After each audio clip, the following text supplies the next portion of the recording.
Alright guys, welcome to another video. This video will be about the Saber Plus, the Leadjoy Saber Plus. This was sent out to me by Leadjoy as a beta testing. Shout out to Leadjoy for that. So just to get into the video, I'm just going to show like some of the things that you get into the box. So first off, you get the dongle, which you can connect wirelessly here. That's the dongle. Then you have the manual, all the things you need to know about the controller. You want to go through that. Then you have like this pamphlet, I guess, with like QR codes and stuff. You can get customer service, video tutorials, and so on. You can also visit their YouTube channel if you want. And of course, the Saber Plus itself. This can be used wirelessly or wired, or you can use both wired and wirelessly at the same time. Yes, you can do that. And also, of course, the cable. You get this nice purple cable here, which you can connect to the controller. All right, guys, so we're going to talk about the feel and material of the Saber Plus. The feel of the controller, it feels very premium actually for the price. It isn't cheap feeling. Like the plastic they use is actually like hard plastic. If I were to tap right here, as you can hear, it's hard plastic. So it's not like any cheap plastic that they use.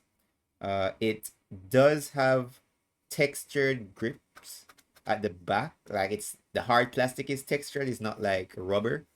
The hard plastic has a bit of a texture at the back. If you were to twist and turn or try to twist and turn the controller, it doesn't have any creaks or any moans to it. Like it's very solid. It's well built. So yeah, it's not anything that feels cheap when you pick it up or anything like that.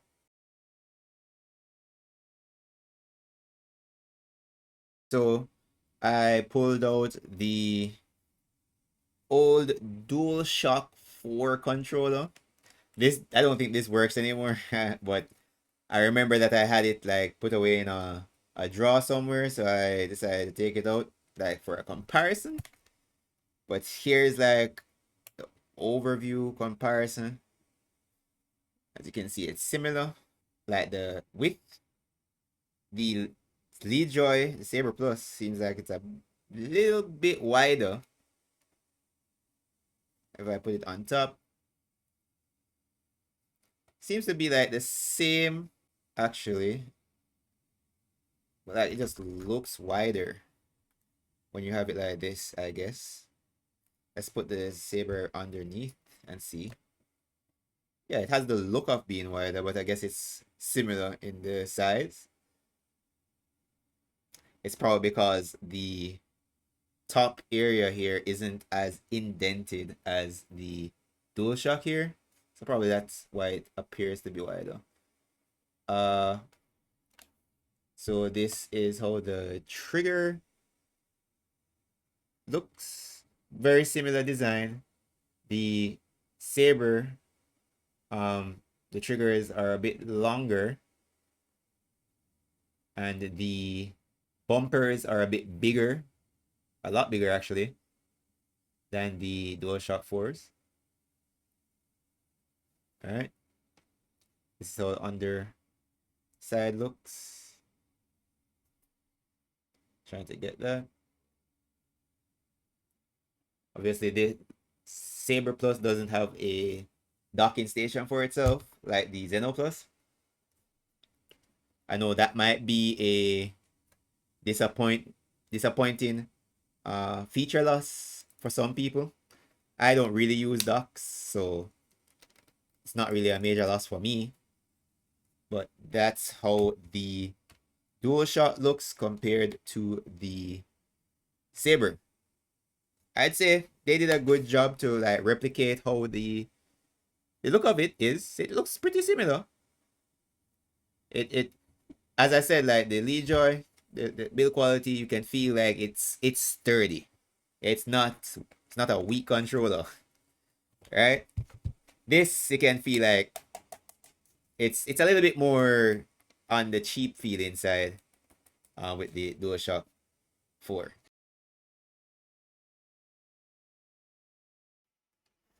Alright guys, so I'm going to be talking about the buttons and the joysticks for the Saber Plus. So starting off with the claw buttons. The claw buttons are micro switch buttons, as well as the back buttons here are also micro switch, right? So very clicky, very responsive, easy to click, easy to activate. The face buttons are mechanical, I believe. I don't think they're micro switch because they're not as clicky. It seems to be mechanical, still responsive, still able to activate easily. It's not hard to press. Also, same with these buttons here in the center. Seem to be mechanical. They're not membrane. It doesn't seem to be micro switch. So it's mechanical here. The D-pad here is not the best for me. It seems as if this is where the trade-off for the price came in. When I try to play and use the D-pad sometimes, I don't know if it's because I'm trying to get used to the PlayStation layout again. Because I do use the Xbox layout a lot since recent. I used to use the PlayStation layout a lot. But when I try to activate the D-pad, it's as if I'm not getting like I'm not getting feedback from the D-pad as much. Like sometimes I have to be pressing it multiple times in order to like actually activate what I'm trying to do on screen. So the membrane feeling here is not the best. As I said, for the price, I guess that is one of the trade-offs that you have to deal with there. Pertaining to the triggers, as you can see here, the trigger, you can have two modes. So this is the analog mode, Hall effect mode. So you can press down gradually. So this is good for like racing games if you have to brake or if you have to press gas or throttle, you can use that.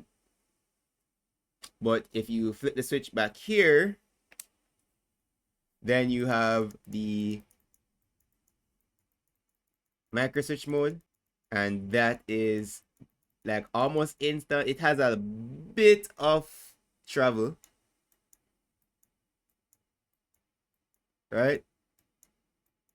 Literally like a mouse click. Doesn't have much travel. It's like literally like a mouse click.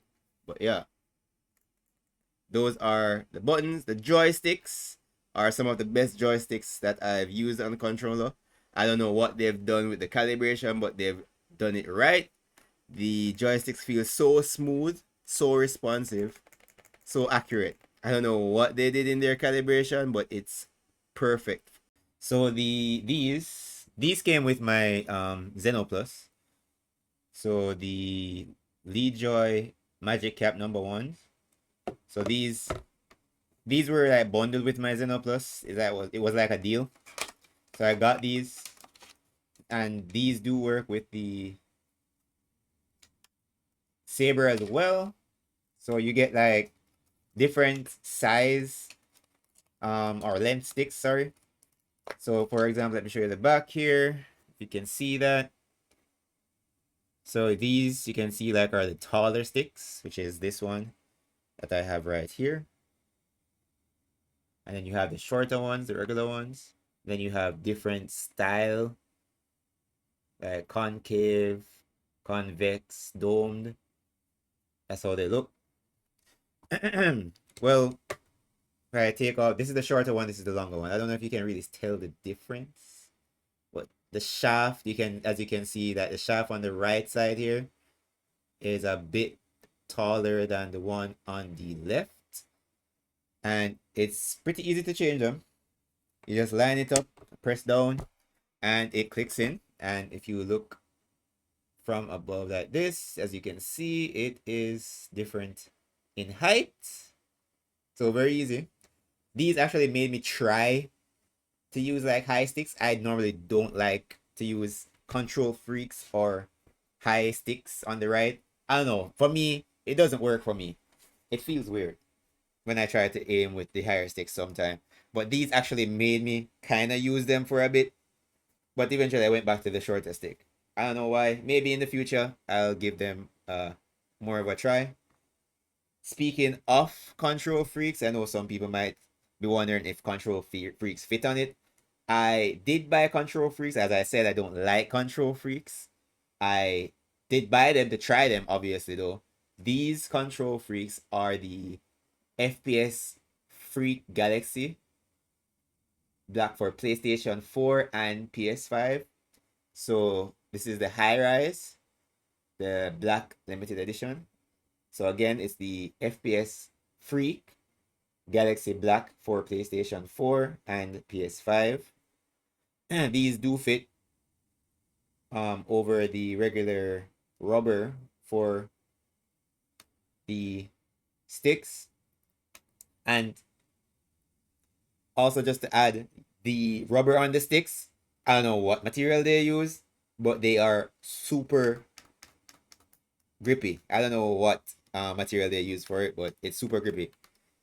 The default rubber that they use for their joysticks. But as you can see, it fits on the stick, no problem.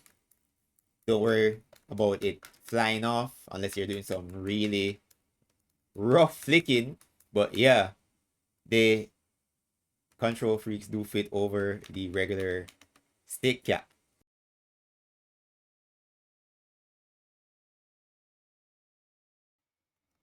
Alright guys, so this is the Leadjoy app. So this is how it looks when you start up the app with the controller connected. You will be presented with an image. For this part of the video, the software, I'm just gonna run through, like, just click through the app itself. I'm not gonna go through like in detail. If you want a detailed video about this software, like, comment, subscribe to the channel. Let me know that you want to see more about the software, like different things you can do in the software, the different capabilities and stuff like that. If you are interested in a video like that, let me know. But for now, just to click through, you can see here, this is the device. It shows the device you have connected that it's going to be dealing with. Config is where you set up different configurations, so different profiles, essentially. And then you can edit those profiles. When you go in, you have the buttons, joystick, triggers, vibration, everything you can manipulate here. Macros. This is like a library of macros where you create your macros and store them. If you use macros for different type of games and stuff like that, you can store them here. And you also have the firmware section. Obviously here is where you update the firmware for the controller, the dongle, whatever you need to update for Leadjoy. This is where you go. You can see the check update button, history, redeem code, all of that. And then you have the controller section. This basically is where you can customize like an overlay. It can show you the different metrics of what happens when you move your controller, joysticks, you're pressing the triggers, or if you're pressing buttons. The settings section here is where you change all the different settings for the controller itself. So you can change the polling rate, the step precision, all of that stuff. Calibrate the controller, change the lighting, the joystick. You can change things about the joystick or make different things. The D-pad, sorry. You can change the D-pad as well, in the way how it operates. And then you have the about section also for the app. Again, guys, if you want a detailed video about the app, comment below, let me know, and I'll try to get that done for you.